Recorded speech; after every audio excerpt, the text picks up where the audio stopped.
Right, coach. Have you noticed those kids that don't join in when they get dropped off? What if I told you there was a simple reason why they don't join in and an even easier solution? I'm Stu Yates, creator of My Sport Diary. Got over 30 years experience working with children in sports and education. I know how hard it is when kids don't join in and you're desperate for them to get involved and have fun. I'm not here to tell you how to coach a game, but I might be able to help you coach the person.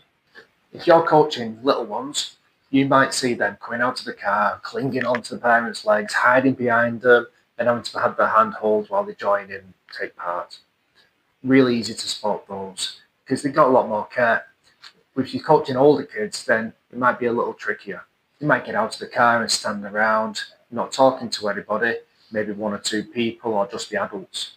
They might even be struggling to get out of the car, and it takes a lot of energy and a lot of effort to actually get out of the car and come over and join the group. This lack of involvement might mean that players start to miss games more because they find it even harder to get in the car and come there in the first place. Or when they're practicing and playing, they can't get the most out of that time because they can't join in, they don't feel part of the team. Or if they do feel part of the team, they find it hard to show that and join in. This might also lead to players missing more games because that anxiety spreads over to getting in the car in the first place. Why does this happen then, coach? So moving from the car, where it's nice and safe, to the group of people who are your friends, but you don't really know what's going on, it's called a liminal space. This is an area of transition where you go from a place to another place or one time to another time. Moving from the car where they're safe with the family, they know what's happening, it's already happening, to standing with a different group of people. You don't know who's there, you don't know what they're talking about, you don't know if you're going to be welcomed, you may be worrying about something that's happened the night before or last week. These changes cause anxiety and stress in people. You might have noticed this in horror films, they love it.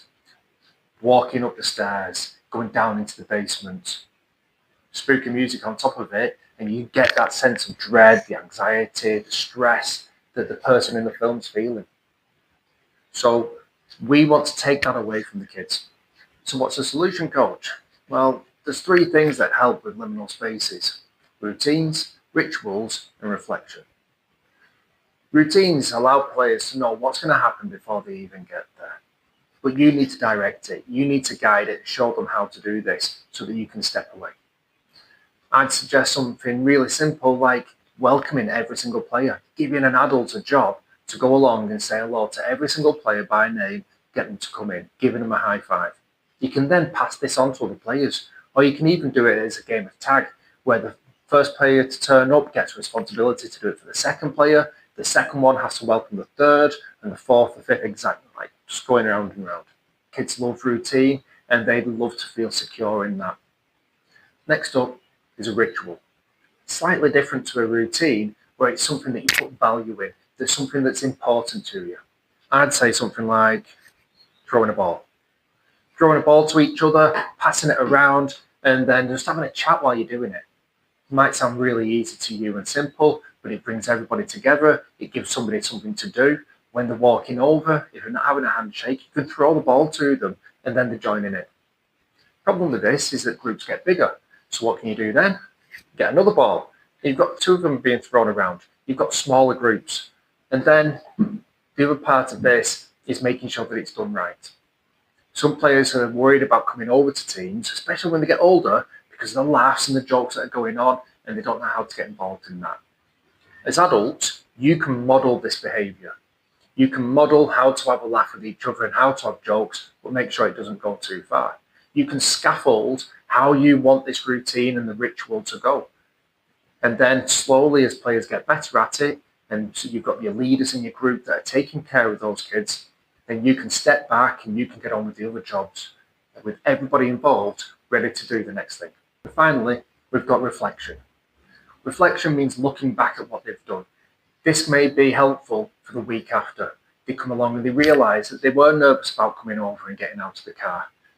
But doing that new ritual and the routine allowed them to realise what was going to happen, and they were less nervous. Realising that you're less nervous means that you're going to be even less nervous in the week after. Part of that is why I made My Sport Diary. We've got them for football or soccer, rugby league, baseball and basketball. Each week, players can identify what they worry about. They can write down things that they're nervous about or things that they enjoyed, something that they're looking forward to, as well as the skills and the technical aspects about what you're coaching them and what they need to remember. So that's it, coach. Now we can work on those players that are reluctant to join in when they turn up. Remember, you need to be able to know your players so you can spot the ones that are reluctant to join in. You need to spot these liminal spaces and see when there's a transition so you can create these routines, the rituals, and encourage reflection. With that, players will join in more, they'll get more out of the game time and more out of practice, and you'll just have a happier team. Good luck this week, coach. I'm sure you'll have a great game. I'm Stu Yates, creator of My Sport Diary. See you next week.